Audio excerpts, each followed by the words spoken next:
교재 45페이지를 제가 읽겠습니다. 60편의 시인은 하나님과 깨어진 관계가 회복될 것을 구하며 나아갑니다. 하나님은 그분을 경외하는 자를 도우셔서 대적과 맞서 싸워 승리할 수 있게 하시기 때문입니다. 61편에서 시인은 고난 가운데 높은 바위와 망대 대신 주께 부르짖습니다. 주의 날개 아래 거하며 보호받기를 구하며 날마다 서원을 이행하며 주의 이름을 영원히 찬양하겠다고 다짐합니다. 오늘 하루의 첫 시간 주님 앞에 나온 모든 신일의 성도들 가운데 하나님의 크신 은혜와 사랑이 함께 하시기를 주님의 이름으로 축복합니다. 오늘 우리는 시편 60편과 61편의 말씀을 읽었습니다. 먼저 시편 60편을 먼저 살펴보기 원하는데요. 시편 60편을 보면 가장 먼저 우리 눈에 들어오는 특징이 시편 60편의 표제어가 다른 시편에 비해서 매우 긴 것을 볼 수가 있습니다. 표제어를 한번 잘 살펴보시면 이 시편 60편이 어떤 상황 가운데서 지어지고 불려지게 되었는지 우리가 잘 알 수 있습니다. 가장 먼저 보시면 교훈하기 위하여 지었다라고 이렇게 기록되어 있는데요. 교훈하기 위하여 지어진 시이기 때문에 백성들을 가르치기 위한 지혜시적인 성격을 가지고 있다고 볼 수 있겠습니다. 그리고 또 이어지는 두 번째 표제어를 보시면 인도자를 따라 부르는 노래라고 되어 있습니다. 개인이 혼자 읊조리는 기도이기보다는 공동체가 인도자를 따라서 온 공동체가 함께 불렀던 노래가 시편 60편이라는 것입니다. 그리고 또 성경책에 나와 있는 또 세 번째 표제어에 보시면 다윗이 아람 나하라임과 아람 소바와 싸우는 중에 요압이 돌아와 에돔을 소금 골짜기에서 쳐서 12,000명을 죽인 때라고 쓰여져 있습니다. 아람은 이스라엘의 북쪽에 있는 나라입니다. 당시 이스라엘의 북쪽에 위치하여 있던 아람 연합군을 상대로 전쟁을 하고 있을 때 이스라엘의 남쪽에 위치하고 있던 에돔이 이스라엘의 후방을 공격하여 이스라엘이 큰 위기에 처해 있을 때 그때를 배경으로 하고 있는 시가 시편 60편이라는 것입니다. 북쪽에서 적들과 한창 전쟁을 하고 있을 때 남쪽에서 또 적들이 쳐들어오게 되면서 남과 북이 모든 위기에 쌓여져 있는 상황이 오늘 말씀의 배경인 것입니다. 즉 전쟁과 위기, 재난 앞에서 이스라엘의 모든 공동체가 하나님 앞에 드리는 기도와 찬양이 오늘 우리가 읽었던 시편 60편입니다. 이 배경을 가지고 우리 시편 60편 1절 말씀을 다시 한 번 더 읽어보도록 하겠습니다. 1절입니다. 시작. 하나님이여 주께서 우리를 버려 흩으셨고 분노하셨사오나 지금은 우리를 회복시키소서. 아멘. 여러분, 우리가 1절을 잘 이해해야 되는데요, 1절에 보시면 하나님이여 주께서 우리를 버리시고 흩으시고 분노하셨다라고 기록하고 있습니다. 하나님이 우리를 버리고 흩으시고 분노하셨다고 말씀하고 있는 것입니다. 그리고 또 2절을 보면 2절에는 주께서 땅을 진동시키사 갈라지게 하셨다 말씀하고 있습니다.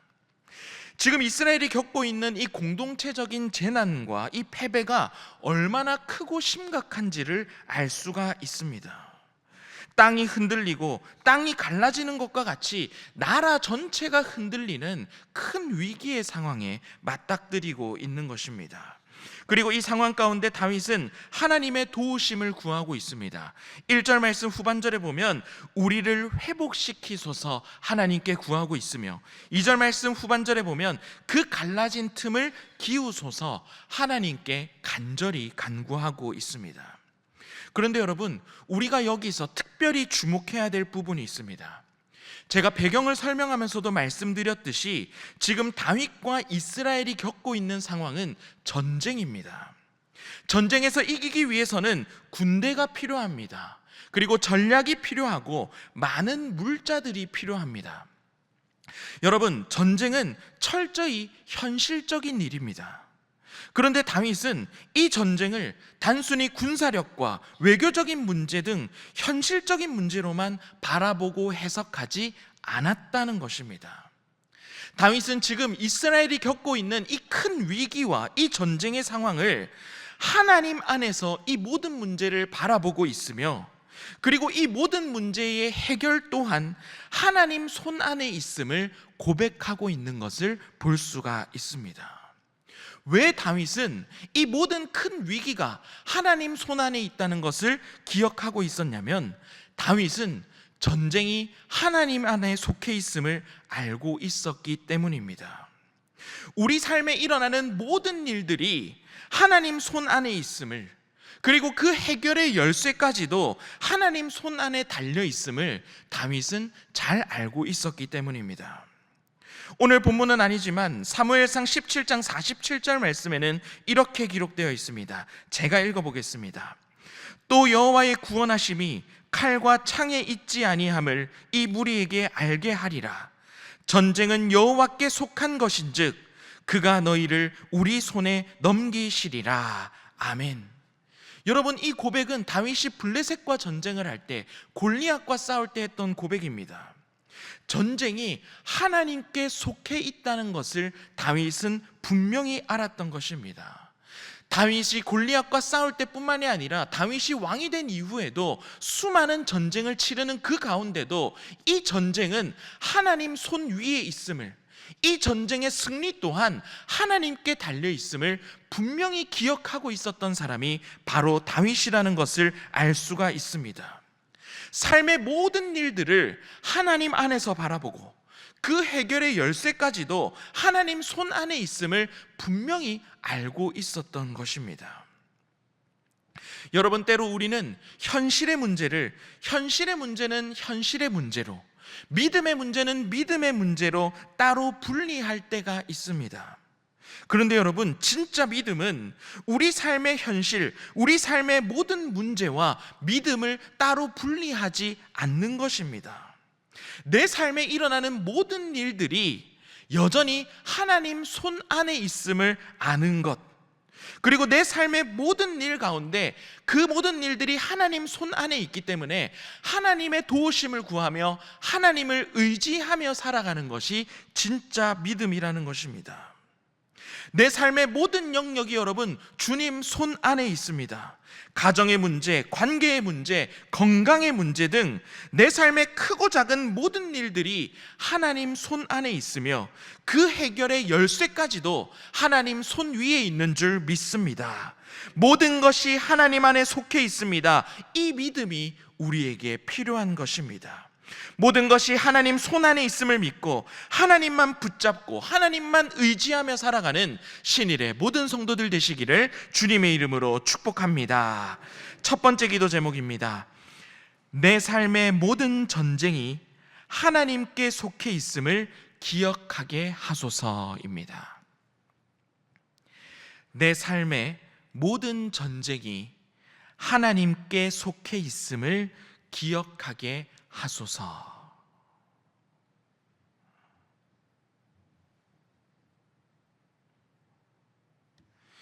여러분, 믿음과 우리의 삶은 분리되어 있지 않습니다. 믿음과 삶을 분리하는 것이 아니라 내 삶의 모든 영역을 하나님께 맡기고 하나님의 도우심을 날마다 구하며 살아가는 여러분이 되시기를 주님의 이름으로 축복합니다.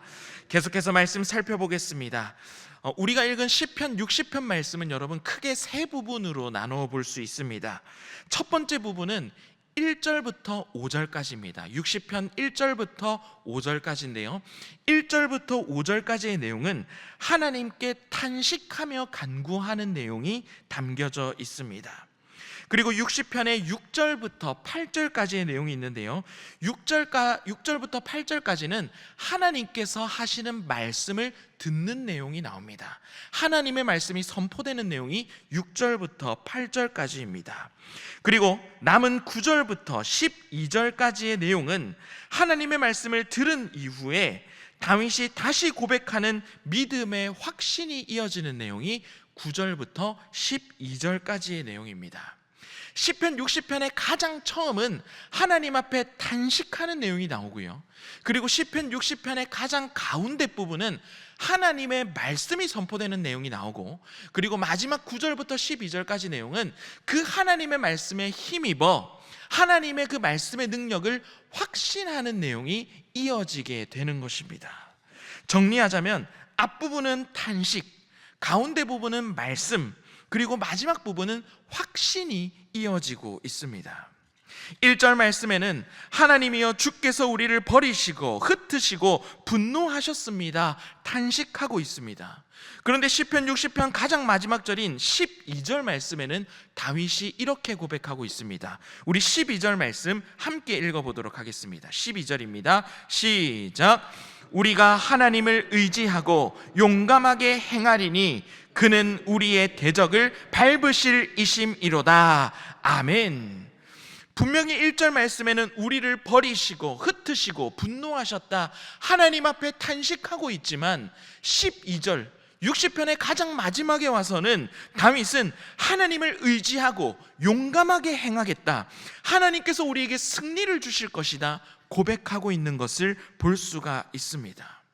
처음에는 하나님이 우리를 버린 것만 같고 땅이 흔들리며 땅이 갈라지는 것과 같았습니다. 그런데 어떻게 이렇게 하나님 앞에 탄식하는 모습에서 하나님 앞에 승리를 확신하는 모습으로 변화할 수 있게 되었습니까? 바로 그것은 시편 60편 말씀의 가장 중심에 하나님의 말씀이 선포되고 있기 때문입니다. 시편 60편 6절 말씀인데요, 우리 6절 말씀 우리 같이 한번 읽어보도록 하겠습니다. 6절입니다. 시작. 하나님이 그의 거룩하심으로 말씀하시되 내가 뛰놀리라, 내가 세겜을 나누며 숫꽃 골짜기를 측량하리라. 아멘. 6절 말씀 시작에 보면 이렇게 기록하고 있습니다. 하나님이 그의 거룩하심으로 말씀하시되, 선포하는 하나님의 말씀을 듣는 것입니다. 어떤 하나님의 말씀이 선포되고 있습니까? 6절부터 8절까지의 말씀을 눈으로 한번 쭉 읽어보시면 하나님께서 온 땅, 온 민족을 다스리시는 분이라는 말씀이 선포됩니다. 세겜도 하나님의 손안에 있고 숫꽃 골짜기도 하나님의 것입니다. 7절 말씀을 보면 길르앗과 므낫세, 에브라임, 유다, 8절 말씀에 보면 모압과 에돔까지도 다 하나님의 것이고 하나님의 권세 아래에 있다는 말씀이 선포됩니다. 이 선포되는 그 하나님의 말씀을 듣고 다윗과 이스라엘의 온 공동체는 탄식에서 확신으로 변화할 수 있게 된 것입니다. 여기서 여러분 중요한 것은 현실은 바뀌지 않았습니다.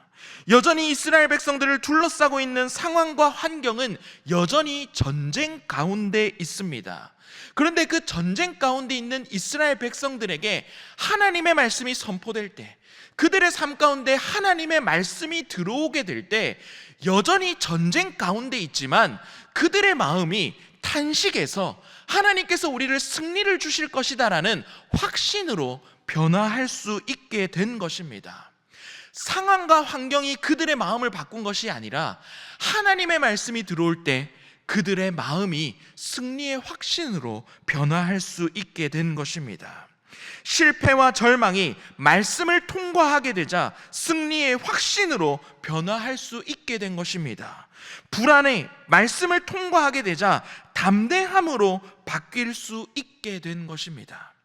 결국 내 삶의 가장 그 중심에 하나님의 말씀이 있을 때, 우리의 삶이 하나님의 말씀을 통과하게 될 때 우리는 믿음의 확신과 승리의 삶으로 나아갈 수 있게 된다는 것입니다.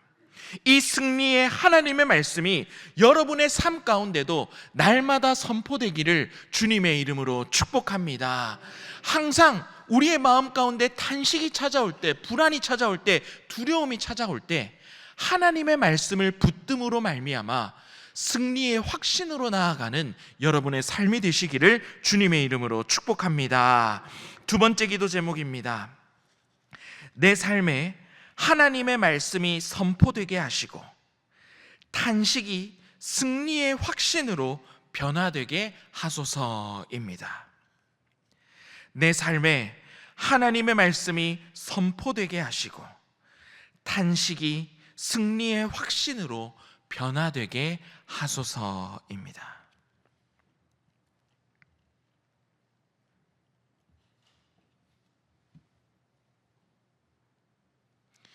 여전히 우리의 삶 가운데는 고난과 전쟁과 위기가 있지만 하나님의 말씀을 붙드는 가운데 늘 승리의 확신과 믿음으로 살아가는 여러분의 삶이 되시기를 주님의 이름으로 축복합니다. 계속해서 우리 시편 61편 말씀을 살펴보겠습니다. 시편 60편이 이스라엘의 공동체가 함께 하나님 앞에 드렸던 기도였다면 시편 61편은 개인의 탄식 시이자 신뢰의 기도입니다. 시편 61편 2절 말씀을 보면 다윗이 내 마음이 약해진 때라고 고백하고 있습니다. 마음이 무너지고 더 이상 스스로를 붙들 수 없는 힘이 없는 그런 상황인 것입니다. 그런데 그때 다윗이 내 마음이 무너지는 그 상황 속에서 하나님께로 피하는 모습을 우리에게 보여주고 있습니다. 2절에 보면 높은 바위, 그리고 3절 말씀에 보면 피난처, 또 견고한 망대, 그리고 4절에 보면 주의 장막, 주의 날개라는 표현이 나옵니다. 여러분, 이 표현들의 공통점이 있습니다. 모두 하나님께서 나를 지켜주시는 자리이면서 가장 안전하게 우리가 보호받을 수 있는 자리인 것입니다. 다윗은 마음이 약해질 때마다, 마음이 무너질 때마다 자기의 힘으로 버티는 것이 아니라 하나님께로 피하는 모습을 우리에게 보여주고 있습니다. 우리에게 가르쳐주고 있습니다. 내 마음이 무너지고 내 마음이 힘들 때마다 가장 안전한 자리인 주님께로 자신이 피하는 모습을 보여주고 있는 것입니다. 왜냐하면 하나님은 높은 바위이시며 우리의 피난처가 되어주시며 견고한 망대가 되어주시기 때문입니다. 그리고 우리가 머물 장막이시고 우리의 피할 날개가 되어주시기 때문입니다. 우리의 마음이 무너질 때, 우리의 마음이 약해질 때 우리가 가장 먼저 찾아야 할 장소, 우리가 가장 먼저 피해야 할 장소가 주님이신 줄 믿습니다. 우리 세 번째 기도 제목입니다. 마음이 약해질 때 피난처 대신 하나님께 머물게 하소서. 마음이 약해질 때 피난처 대신 하나님께 머물게 하소서입니다. 오늘 우리는 시편 60편과 61편의 말씀을 우리가 함께 읽었습니다. 시편 60편과 61편의 말씀은 내 삶의 모든 일들이 하나님 손 위에 있음을 기억하고 또 모든 해결의 열쇠까지도 하나님께 있음을 기억하며 온 공동체가 하나님을 붙드는 기도가 있었고, 또 내 삶에 하나님의 말씀이 선포될 때 우리의 탄식이 확신으로 변화되게 하는 말씀을 우리에게 가르쳐 주셨습니다. 그리고 우리의 마음이 약해지고 무너질 때 우리가 피할 곳은 다른 곳이 아니라 오직 하나님께로만 피해야 됨을 우리에게 가르쳐 주고 있습니다. 우리 오늘 이 세 가지 기도 제목으로 함께 기도하며 나아가도록 하겠습니다. 첫 번째 기도 제목, 내 삶의 모든 전쟁이 하나님께 속해 있음을 기억하게 하소서. 그리고 두 번째 기도 제목은 내 삶의 그 중심에 하나님의 말씀이 선포되게 하시고 우리의 탄식이 믿음의 확신, 승리의 확신으로 변화되게 하소서. 세 번째 기도 제목은 마음이 약해질 때 피난처 대신 하나님께 머물게 하소서입니다. 그리고 안식월을 보내고 계신 위임 목사님을 위해서 우리 이 모든 기도 제목을 놓고 우리 시간 함께 기도하도록 하겠습니다. 주여 믿습니다. 주여 믿습니다. 주여 믿습니다.